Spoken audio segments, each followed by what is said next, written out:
Devaluation is a profound sign of ignorance. It disconnects the potential for somebody to be responsible. See, responsible is called cause in the matter. Responsible is just the acknowledgement of power. But you see, people that devalue other people, they negate the opportunity for the reconciliation that would supposedly be a part of the devaluation itself.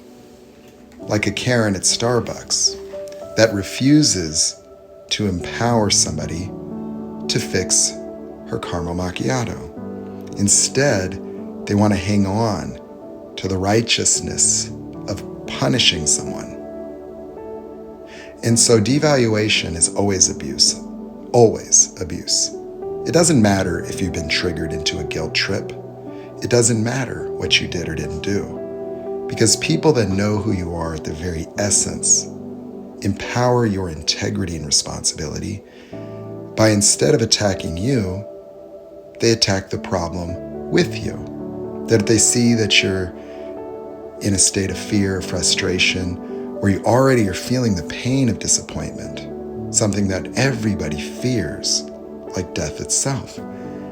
People leverage that and trigger you further into confusion and dissociation as a manipulation to control your mind. And so devaluation is a sign to leave that relationship, because if somebody does not take responsibility for the impact they have on you and feels entitled to cause you to suffer because of their lack of maturity, because they can't handle the realities of life in a constructive, intelligent, and conscious way, then those are not people worth keeping around under any circumstance. That the elephant in the room is the devaluation, not the excuse for being abusive. Because you see, you are not your body, your feelings, or your mistake.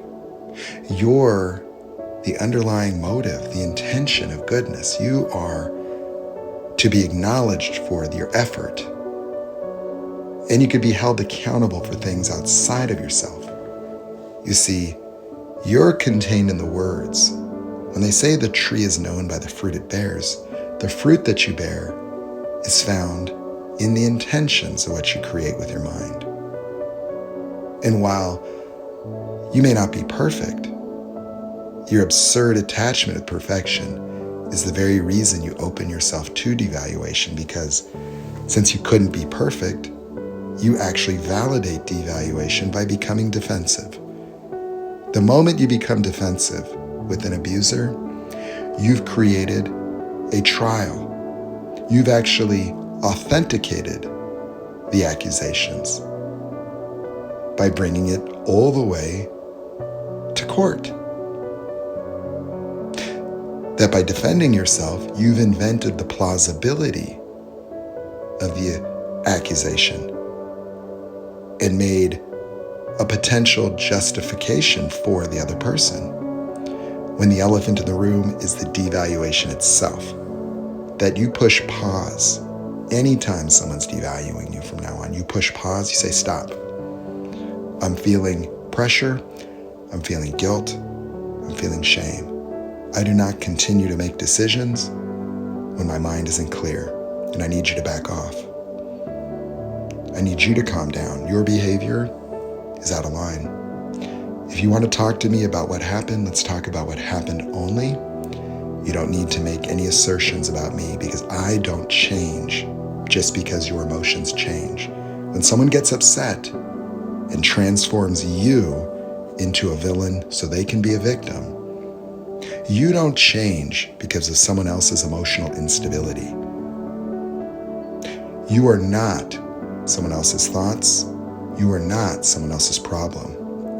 That every individual is 100% accountable and responsible for the context of their own life and existence. And the same applies to you. That you don't get to devalue other people, nor do you want to be the victim to other people, because the moment you're the victim, you've surrendered power.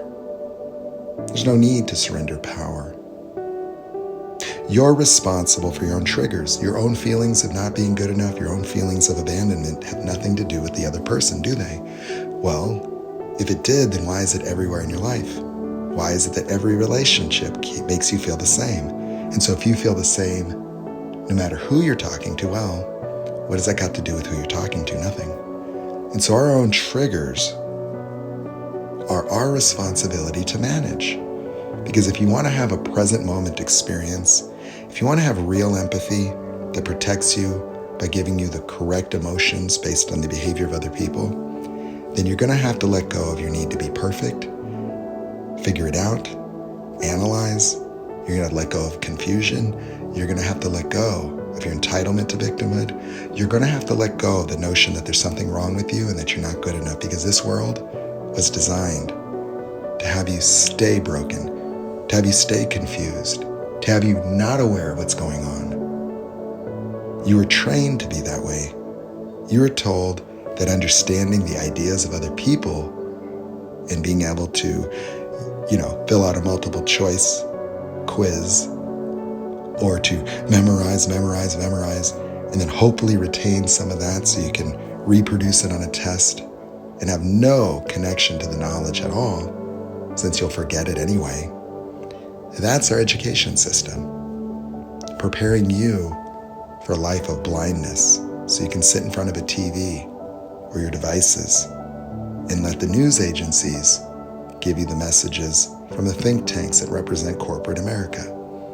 And so as you run on a treadmill to be good enough for everybody else and try to prove yourself by buying things and financing your life to oblivion, I want you to consider the fallacy of more, fixing and changing.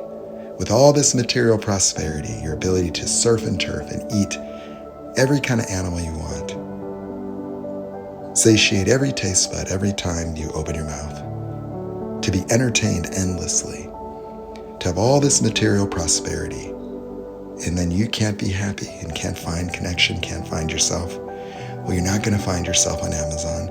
You're not going to find yourself in the squat rack. You're not going to find yourself on Tinder. You're not going to find yourself when you try to fix yourself because everybody's devaluing you. You're not going to find yourself with an alpha male dating coach. You're not going to find yourself on a Kevin Samuels video. You're not going to find yourself in the eyes of anybody who can become a victim to your love and kindness. You do not teach people how to love. You do not correct and fix other people's emotions. You do not assume responsibility for the afflictions of people. You're responsible for what you do, what you didn't do, what you said, what you didn't said, and you deal with that outside of yourself. That you're not your body, you're not your looks, you're not your age, you're not your body count, you're not how many children you've had. You're a human being, and your value is an unquestionable gift. And you need to accept that gift. You need to accept the wholeness.